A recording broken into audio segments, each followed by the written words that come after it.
सह नौ भुनक्तु सह वीर्यंकरवावहै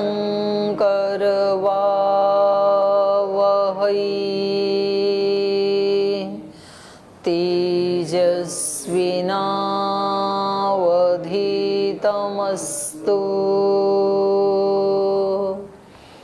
मा विद्विषावहै।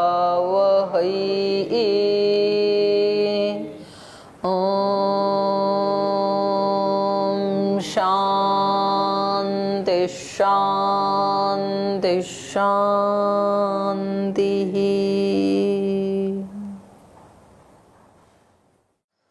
न्याय दर्शन के द्वितीय अध्याय का द्वितीय आह्निक पढ़ रहे हैं हम। और शब्द नित्य है या अनित्य है, इसकी परीक्षा चल रही है शब्द प्रमाण पे। तो यहाँ इन्होंने 3 इसके हेतु दिए सिद्धांती ने कि शब्द अनित्य है, और उसके हेतु दिए आदिमत्वात्, ऐन्द्रियकत्वात्, कृतकवत उपचाराच्च। तो जो तीसरा विशेषण इन्होंने दिया था कृतकवत उपचाराच्च, किए गए के समान। कृतक मन किया गया, जैसे सुख दुख किए गए हैं हमारे द्वारा, तो इसलिए हम वहां पर 2 विशेषण लगाते हैं, तीव्र दुख, मंद दुख। तो कह रहे हैं ऐसे ही शब्द भी देखा जाता है, कुछ शब्द तीव्र देखे जाते हैं, कुछ मंद देखे जाते हैं। तो जैसे सुख दुख किए हुए हैं, कार्य रूप हैं, अनित्य हैं, उत्पत्ति और नष्ट होने वाले हैं, ऐसे ही शब्द भी उत्पत्ति और विनाश वाला है। तो यहाँ पूर्व पक्षी का ये कहना है कि नहीं, शब्द तो नित्य है, और ये जो तीव्रता मंदता है ये किसके कारण हो जाती है? व्यंजक संयोग के कारण हो जाती है तीव्रता या मंदता। रूपवत, रूप के समान। जैसे धुंधला सा प्रकाश है तो वस्तुएं, उनका रूप मंद दिखाई देता है, तीव्र प्रकाश है तो तीव्र रूप दिखाई देता है, स्पष्ट रूप दिखाई देता है। तो इसका उत्तर दिया तच्च नैवम, ऐसा नहीं है। शब्द संयोग के कारण कम या ज्यादा तीव्र या मंद होते हैं, ऐसा नहीं है, बल्कि स्वयं शब्द ही तीव्र और मंद होते हैं। भिन्न भिन्न शब्द होते हैं। जैसे नगाड़े का शब्द तीव्र शब्द होता है और तंत्री का शब्द उससे थोड़ा कम होता है, इसलिए नगाड़े का शब्द तंत्री के शब्द को अभिभव कर देता है। तो इसलिए कहा तीव्रो भेरी शब्दों मंदम तंत्री शब्दम अभिभवती न मंद। मंद शब्द उसको अभिभव नहीं कर सकता है, पर तीव्र शब्द उसको अभिभव कर देता है। तो इसलिए शब्द का ये संयोग व्यंजक नहीं है, बल्कि उत्पादक ही है। न च शब्द ग्रहणम अभिभावकम शब्दश्च भिद्यते। और शब्द का ग्रहण भी अभिभावक नहीं होता है। कोई कहे कि जी ये तो ग्रहण में कम ज्यादा हो जाता है, किसी के कान अच्छे हैं तो उसको स्पष्ट सुनाई देता है, तीव्र शब्द कहेंगे उसके लिए तो, और किसी के कान ही खराब हैं तो उसको मंद सुनाई देगा, तो तब कहेंगे मंद शब्द है। बोले ऐसा भी नहीं है। न च शब्द ग्रहणम अभिभावकम, शब्द का ग्रहण, शब्द का ज्ञान ये भी अभिभावक नहीं होता है।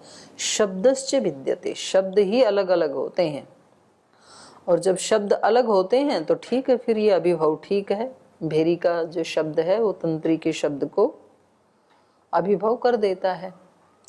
तो ये कह रहे हैं कि नहीं, ये और आपके मत में तो अभिभव उपपन्न ही नहीं होगा, ये एक अगली बात कही सिद्धांती ने। पूर्व पक्षी के मत में अभिभव उपपन्न ही नहीं होगा। क्यों नहीं होगा? शब्द नित्य है, तो भेरी में भी नित्य है शब्द, तंत्री में भी नित्य है, और जो नित्य होता है वो उत्पन्न तो होता नहीं है, अभिव्यक्त होता है केवल। तो जब तंत्री को बजाएंगे अभिव्यक्त होगा, जब भेरी को बजाएंगे अभिव्यक्त होगा, पर उन दोनों का शब्द संतान से उत्पत्ति ऐसा वो मानते नहीं है। उत्पत्ति पक्ष में तो शब्द उत्पन्न हुआ और फिर उसने अपने जैसे को उत्पन्न किया, अपने जैसे को उत्पन्न किया, तो ऐसे शब्द संतान से वो प्रवाहित होगा, और फिर जहां दोनों मिलेंगे तो जो प्रबल होगा वो कमजोर वाले का अभिभव कर देगा। पर आपके पक्ष में तो ऐसा है ही नहीं, तो अभिभव हो ही नहीं पाएगा। लेकिन व्यावहारिक दृष्टि से आप भी देखेंगे कि भेरी का शब्द तंत्री के शब्द का अभिभव कर देता है, तो संयोग तो होता नहीं है वहां पर। तो इन्होंने कहा कि ठीक है, अप्राप्ते अभिभव इति चेत, अप्राप्ति में ही अभिभव मान लेंगे हम, उन दोनों का संयोग नहीं हुआ, दूर दूर ही थे, अलग अलग स्थान पे थे, तो बिना संयोग के ही एक शब्द ने दूसरे शब्द का अभिभव कर दिया।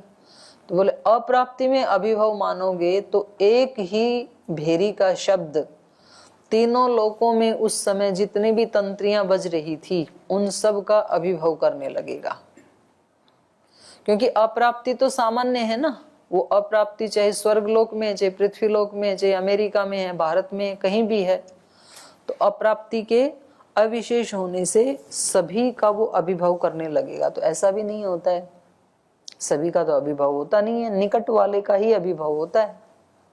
तत्र क्वचिदेव भेर्याम प्रणादितायाम सर्वलोकेषु समान कालतंत्री स्वना न श्रूयेरन। अगर आप अप्राप्ति में अभिभव मानोगे तो किसी भी भेरी के बजाए जाने पर सर्वलोकेषु सभी लोकों में समान कालस्तंत्री स्वना, उस समान काल में, उसी काल में जो तंत्री के शब्द हैं स्वना, वो न श्रूयेरन, वो नहीं सुनने चाहिए, उन सब का अभिभव हो जाना चाहिए, होता नहीं है। लेकिन नाना भूतेषु शब्द संतानेषु सत्सु श्रोत्र प्रत्यासत्ति भावेन कस्यचित् शब्दस्य तीव्रेण मंदस्य अभिभव युक्त इति। तो कह रहे हैं नाना भूतेषु शब्द संतानेषु, तो अब इसलिए जो सिद्धांत पक्ष है उसको बता रहे हैं। अनेक भूतों में जो उत्पन्न होने वाले शब्द हैं वो शब्द संतानेषु सत्सु उत्पन्न होकर के फिर वो अपने जैसे को उत्पन्न करते हैं, फिर दूसरा तीसरे को, तीसरा चौथे को, तो इस तरह से शब्द संतान में होता हुआ शब्द श्रोत्र प्रत्यासत्ति भावेन, श्रोत्र के निकट जब आ जाता है तो श्रोत्र प्रत्यासत्ति भावेन, उस नैकट्य के भाव से कस्यचित् शब्दस्य तीव्रेण, तो वो प्रत्यासत्ति से दोनों ही शब्द आए श्रोत्र के पास, उनमें से जो तीव्र शब्द था उसके द्वारा मंदस्य अभिभव युक्त, मंद का अभिभव हो जाता है, ये सिद्धांत युक्त है। कह पुनः अयम अभिभवो नाम, ये अभिभव क्या है, अभिभव किस चीज का नाम है ये? तो उसका उत्तर दे रहे हैं, ग्राह्य समान जातीय ग्रहण कृतम अग्रहणम अभिभवः। तो इसको आप वो कर लीजिए, हाईलाइट कर लें। अभिभव किसे कहते हैं? तो अभिभव क्या हो गया? ग्राह्य समान जातीय ग्रहण कृतम। ग्राह्य मतलब ग्रहण करने योग्य कोई भी पदार्थ, उसको कहेंगे ग्राह्य। तो ग्राह्य पदार्थ के समान जातीय ग्रहण कृतम, समान जाति वाले पदार्थ के ग्रहण से। यहाँ ग्राह्य पदार्थ क्या है? भेरी का शब्द। और उसके समान जाति वाला पदार्थ क्या है? तंत्री का शब्द, जो हम उदाहरण लेके चल रहे हैं उसमें। तो कहा ग्राह्य समान जातीय ग्रहण कृतम, ग्रहण करने योग्य जो ग्राह्य पदार्थ था उसके समान जाति वाले पदार्थ के ग्रहण से समान जातीय ग्रहण कृतम अग्रहणम, दूसरे पदार्थ का ग्रहण न होना। जो ग्राह्य पदार्थ था, ग्राह्य हमें क्या चाहिए, ग्रहण किसको करना चाह रहे हैं? तंत्री के शब्द को। उसके समान जाति वाला भेरी का शब्द है, तो भेरी के शब्द से ये जो ग्राह्य था हमारा तंत्री शब्द, उसका अग्रहणम, उसका ग्रहण नहीं हो पा रहा है। इसको क्या कहेंगे? अभिभव। यथा उल्का प्रकाशस्य ग्रहणार्हस्य आदित्य प्रकाशेन इति, जैसे उल्का का जो प्रकाश है जो ग्रहणार्हस्य, ग्रहण करने के योग्य है, जो उल्काएं या तारे आदि हैं उनका जो प्रकाश है वो ग्रहण करने योग्य है, होता ही है ना गृहीत रात को। तो ग्रहण करने योग्य होते हुए भी आदित्य के प्रकाश में उनका ग्रहण नहीं होता है। क्यों? आदित्य के प्रकाश ने उनका अभिभव कर दिया, उनका प्रकाश कम था आदित्य का प्रकाश ज्यादा हो गया तो ज्यादा वाले ने कम वाले का अभिभव कर दिया, इसको अभिभव कहते हैं। तो इससे क्या निकला यहाँ तक का निर्णय? यहाँ तक का निर्णय ये निकला कि शब्द अनित्य है। तीनों हेतु सिद्ध कर दिए ना इन्होंने, आदिमत्वात्, ऐन्द्रियकत्वात्, कृतकवत उपचाराच्य। तो इन तीन हेतुओं से सिद्ध हुआ कि शब्द अनित्य है, उत्पन्न होने वाला और नष्ट होने वाला है। अब पूर्व पक्षी कह रहे हैं न घटा भाव सामान्य नित्यत्वात् नित्येषु अपि अनित्यवत उपचाराच्य। कह रहे हैं न, नहीं, ये शब्द नित्य नहीं है। क्यों नहीं है? घटा भाव, घट का अभाव, सामान्य नित्यत्वात्, और कह रहे हैं घट का जो अभाव है तो वो एक घड़े का यदि अभाव हो गया तो ऐसा थोड़ी है कि घट जाति का ही अभाव हो गया। घट जाति का अभाव तो नहीं हुआ ना। सामान्य नित्यत्वात्, जो सामान्य जो जाति है उसके नित्य होने से, और नित्येषु अपि अनित्यवत उपचाराच्य, और जो नित्य पदार्थ हैं उनमें भी नित्येषु अपि अनित्यवत उपचाराच्य, अनित्य जैसा उपचार देखे जाने से, जिनको नित्य कह रहे हैं उनमें भी अनित्य जैसा व्यवहार देखे जाने से ये जो आपने तीनों विशेषण दिए हैं ये उचित नहीं है। भाष्य से ठीक से समझ पाएंगे। एक एक को ले रहे हैं। न खलु आदिमत्वात् अनित्य शब्द, जो आपने तीन विशेषण दिए थे ना, तो उसमें पहला विशेषण ही उचित नहीं है, आदिमत्वात् जो कहा था। क्यों नहीं है? कस्मात् व्यभिचारात, बोले इसका तो व्यभिचार देखा जाता है। आदिमत्वात् मतलब कारण वाला होने से, ये था ना। तो कह रहे हैं देखो, आदिमतः खलु घटा भावस्य दृष्टम नित्यत्वम, घट का जो अभाव है वो कैसा है? आदि वाला। एक घट हमने बनाया, फिर घट टूट गया, तो घट टूट गया तो ये क्या हो गया? घट का अभाव। और ये घट का जो अभाव है ये आदि वाला है कि नहीं है? भाई जब घट टूटा वही उसका आदि है ना अभाव का। तो आदि तो वो हो गया, शुरुआत तो वो हो गई, कारण तो हो गया घट का विभाग होना परमाणुओं का, ये उसका कारण हो गया। और अब ये अभाव कब तक चलेगा? अनंत काल तक चलेगा।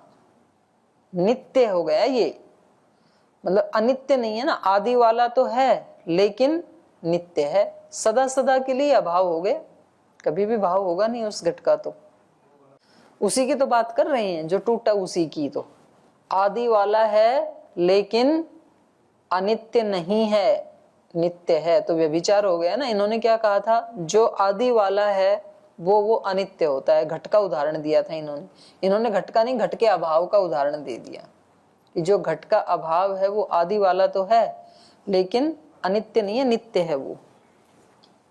आदिमत खलु घटा भावस्य दृष्टम नित्यत्वम, उसका नित्यत्व देखा जाता है। कथम आदिमान, ये घटा भाव आदिमान कैसे है?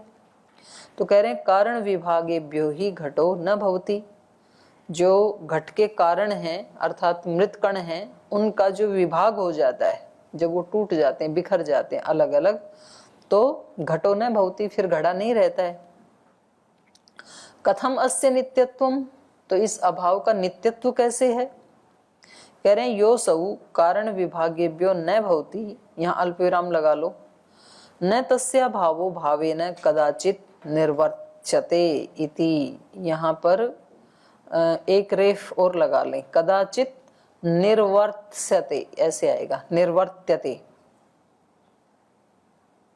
योसौ कारण विभागेभ्यो न भवति, ये जो घड़ा कारण का विभाग होने से अब अस्तित्व में नहीं है, टूट गया है। न तस्या भावो भावेन कदाचित निर्वर्त्यते, तो उसका जो अभाव है वो कभी भी भाव रूप में उत्पन्न नहीं होगा।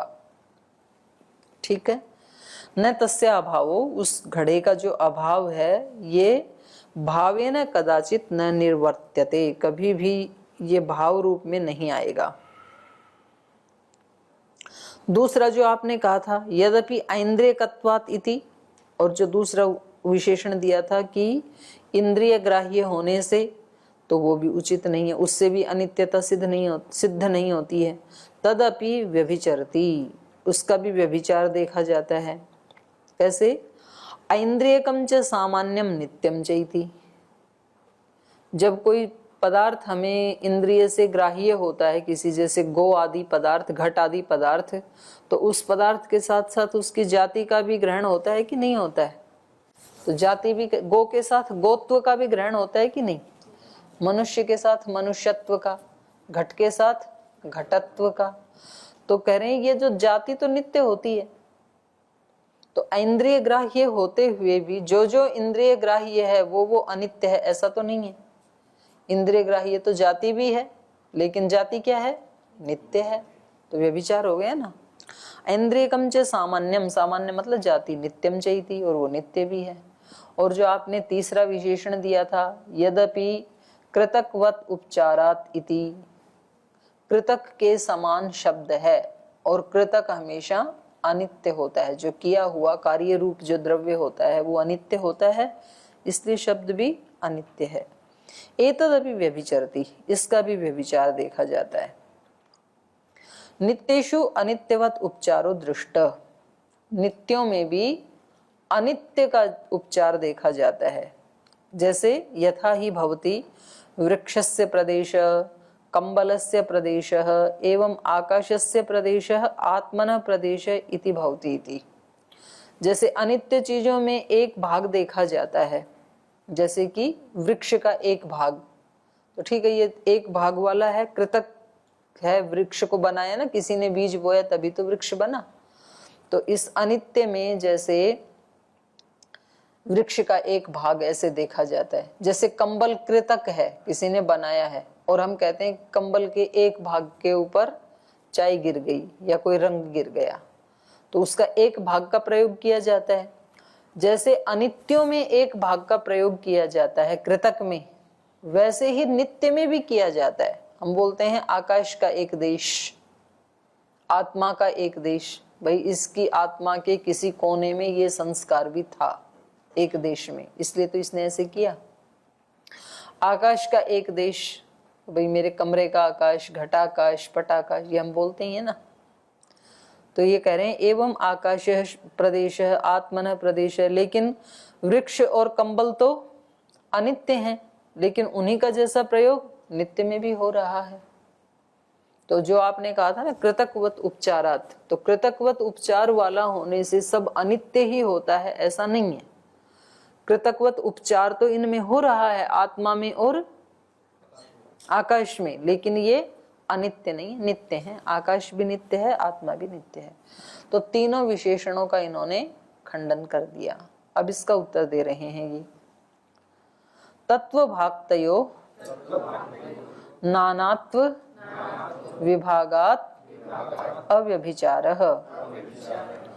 तत्व भागतयोः, जो गौण और मुख्य होते हैं उनमें नानात्व, वो अलग अलग होते हैं, उनमें नानात्व होता है। नानात्व विभागात अव्यभिचार, नानात्व का विभाग होने से अव्यभिचार, व्यभिचार नहीं हो पाएगा, क्योंकि कुछ गौण कथन होते हैं, कुछ मुख्य होते हैं।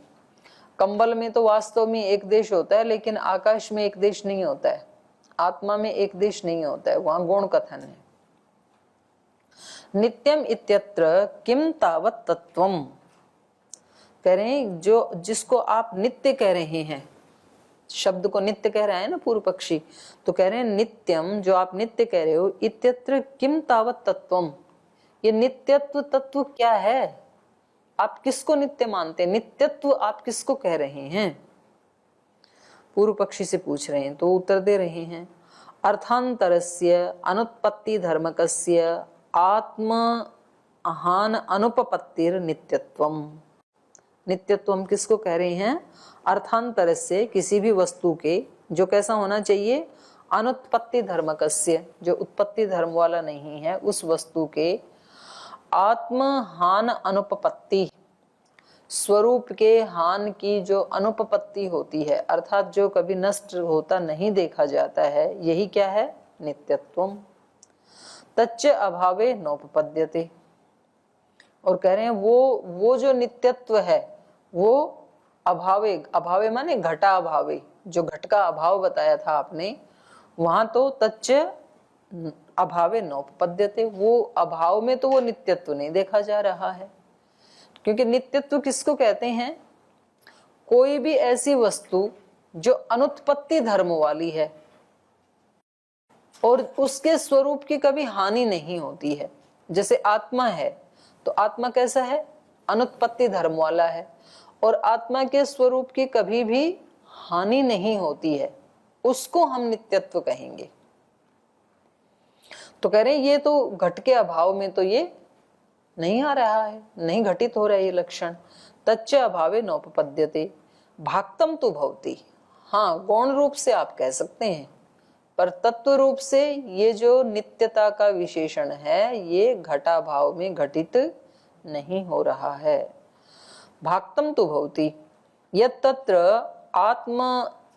आत्मानं महान आसीत् यत् भूत्वा न भवति न जातु तत्पुनर्भवति तत्र नित्य इव नित्यो घटा भाव इति अयम पदार्थ इति। तो कह रहे हैं गौण में तो कैसे हो जाएगा? यत् तत्र आत्मानं महान आसीत, जिसका अपना स्वरूप घड़े का महान था, मतलब एक सूक्ष्म परिमाण वाला नहीं था, महत् परिमाण वाला था, महान आसीत। यत् भूत्वा न भवति, जो पहले था लेकिन होकर के अब नहीं है, जो होकर के नहीं रहता है, तो उसको कहेंगे नाश। न जातु तत्पुनर्भवति, तो वो पदार्थ फिर दोबारा नहीं होता है। तत्र नित्य इव नित्यो घटा भाव, तो ये जो आप इसका नित्यत्व बता रहे हो ना, घड़ा पहले था अब नहीं है, विभाग हो गया उसके परमाणुओं का, तो इस घटा भाव को आप क्या कह रहे हैं? नित्य।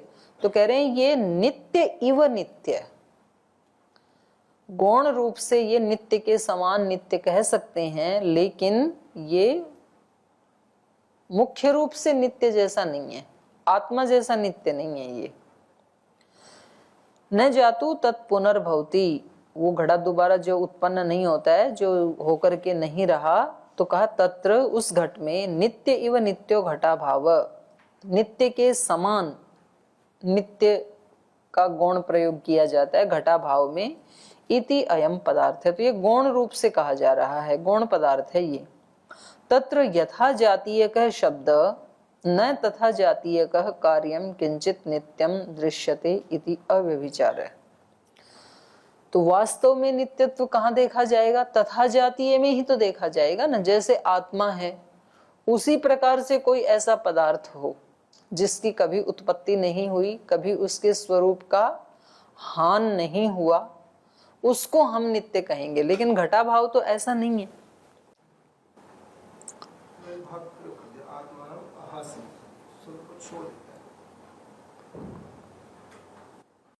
किसमें? नहीं, यत् तत्र आत्मानं आसीत, अपने स्वरूप को जिसने छोड़ दिया, ये तो घड़ा हो गया। जो कैसा था? महान था। महान आसीत, सॉरी, आत्मानं आसीत है ये, हाँ मैं महान बोल रही थी इसको। यत् तत्र आत्मानं आसीत यत् भूत्वा न भवति, ये तो घड़े का है ना नित्यत्व बता रहे हैं कि वो अपने स्वरूप को, जैसा वो स्वरूप था उसका घड़े का, अब उसने अपने स्वरूप को छोड़ दिया, तो भूत्वा न भवति, छोड़ दिया, तो अब ये जो इसका अभाव हो गया घट रूप का, ये न जातु तत्पुनः भवति, तो दोबारा ये अपने रूप में आएगा नहीं। तो यहाँ पर आप क्या देख रहे हैं? नित्यत्व। तो ये नित्यत्व कैसा है? नित्य इव नित्य घटा भाव है। ये जो घट का अभाव है ये नित्य के समान कह सकते हैं आप, माने गौण प्रयोग तो आप कर सकते हैं, लेकिन मुख्य ऐसा कोई पदार्थ नहीं है ये आत्मा की तरह से, नित्य पदार्थ या परमात्मा की तरह से या मूल प्रकृति की तरह, ऐसा कोई पदार्थ थोड़ी है घटा भाव। तत्र यथा जातीय कह शब्द, तो इसलिए जिस जाति वाला, जिस सत्ता वाला ये शब्द है, न तथा जातीयकम कार्यम किंचित नित्यम दृश्यते इति। तो इसी प्रकार की इसी जाति वाला कोई ऐसा कार्य द्रव्य नहीं दिखाई दे रहा है जिसको आप नित्य कह सकें। उसी जाति वाला लेना पड़ेगा ना। अब घटा भाव अन्य जाति वाला है, आत्मा अन्य जाति वाला है, तो दोनों की नित्यता अलग अलग है। एक सत्तात्मक एक अभावात्मक है, उसकी तो सत्ता ही नहीं है। तो हमें कहाँ देखनी है नित्यता अनित्यता? एक समान जाति वाले में। तो जिस जाति का शब्द उसी जाति वाला अगर आप कोई नित्य ला करके दिखाओ, तब तो हम मान लेंगे कि शब्द भी नित्य है। लेकिन ऐसा तो कोई भी है नहीं जिसमें तीनों विशेषण घटते हों, जो आदि वाला भी हो, इंद्रिय ग्राह्य भी हो और कृतकवत उपचार भी जिसमें होता हो, और वो कोई ऐसा पदार्थ नित्य हो, तो फिर हम कहेंगे कि शब्द भी उसके समान नित्य है। लेकिन ऐसा तो कुछ है ही नहीं। न तथा जातीयकम कार्यम किंचित नित्यम दृश्यते इति अव्यभिचार। इसलिए कहीं भी व्यभिचार नहीं होगा। जो आपने व्यभिचार दिखाए थे वो सब छल करके दिखाए हैं। यद्यपि सामान्य नित्यत्वात् इति इंद्रिय प्रत्यासत्ति ग्राह्यम ऐन्द्रियकम इति। और फिर दूसरा इन्होंने क्या दोष दिखाया था कि जो जो इंद्रिय ग्राह्य होता है वो अनित्य होता है। ये आपका कथन उचित नहीं है, क्योंकि जाति भी इंद्रिय ग्राह्य है लेकिन जाति तो नित्य है। तो शब्द इंद्रिय ग्राह्य तो है लेकिन जाति की तरह नित्य है, ऐसा हम मानेंगे। ये पूर्व पक्षी का कहना था। तो कह रहे हैं यद्यपि जो आपने कहा था सामान्य नित्यत्वातिथि, जाति के नित्य होने से, इंद्रिय प्रत्यासत्ति ग्राह्यम, इंद्रिय के प्रत्यासत्ति माने निकट, निकट आने पर जो ग्राह्य है तो उसको हम क्या कहेंगे? ऐन्द्रियकम, माने कर्ण इंद्रिय की समीपता से गृहित होता है। ये जो शब्द है यहां जब आ जाती है वो शब्द संतान तो गृहित होता है। कर्ण इंद्रिय के प्रत्यासत्ति ग्राह्य, उसके नैकट्य से उसका ग्रहण होता है। ये कैसे पता लगा कि यहाँ आकर के ही ग्रहण होता है? शब्द संतान से शब्द वहां से चल करके यहाँ आता है तब उसका ग्रहण होता है। ये कैसे पता लगा? तो कहा संतानानुमान विशेषणात्, क्योंकि जब तक कोई शब्द हमारे कर्णेंद्रिय के निकट नहीं आता है तब तक हमें सुनाई नहीं देता। जैसे बाहर जो साउंड बज रही थी तो वो शब्द संतान से यहां तक आया, मंद होते होते होते होते तो हमें वो गृहित होता है। तो इससे क्या पता लगा कि वो उत्पन्न होने वाला है। उत्पन्न हुआ और फिर उसका शब्द संतान से एक शब्द ने दूसरे को पैदा किया, दूसरे ने तीसरे को, तीसरे ने चौथे को, तो पूरी चेन बन गई वहां से लेके यहाँ तक। तो इससे पता लगा कि शब्द अनित्य है। उत्पत्ति वाला जो है वो अनित्य है। अभिव्यक्ति वाला होता तो, अगर शब्द अभिव्यक्ति वाला होता तो हमें क्यों नहीं सुनाई देता? बताना जरा। अगर हम माने कि वहां पर जो भेरी मारी गई उससे अभिव्यक्त हुआ है तो हमें क्यों नहीं सुनेगा? शब्द संतान कैसे बनेगी? दिया जलाया तो वस्तुएं यहाँ अभिव्यक्त हुई, तो ये आगे थोड़ी जाएंगी कहीं, बस यहीं रहेंगी ये। और उत्पन्न हुआ तो उसने अपने जैसे को और उत्पन्न किया, फिर उसने अपने जैसे को उत्पन्न किया, तो इसलिए हमें शब्द संतान से वो सुनाई दे रहा है। तो क्योंकि सभी शब्द कर्ण इंद्रिय के निकट आने पर ही हमें गृहित होते हैं, तो इससे हमें अनुमान होता है कि इसके पीछे शब्द संतान बनी है।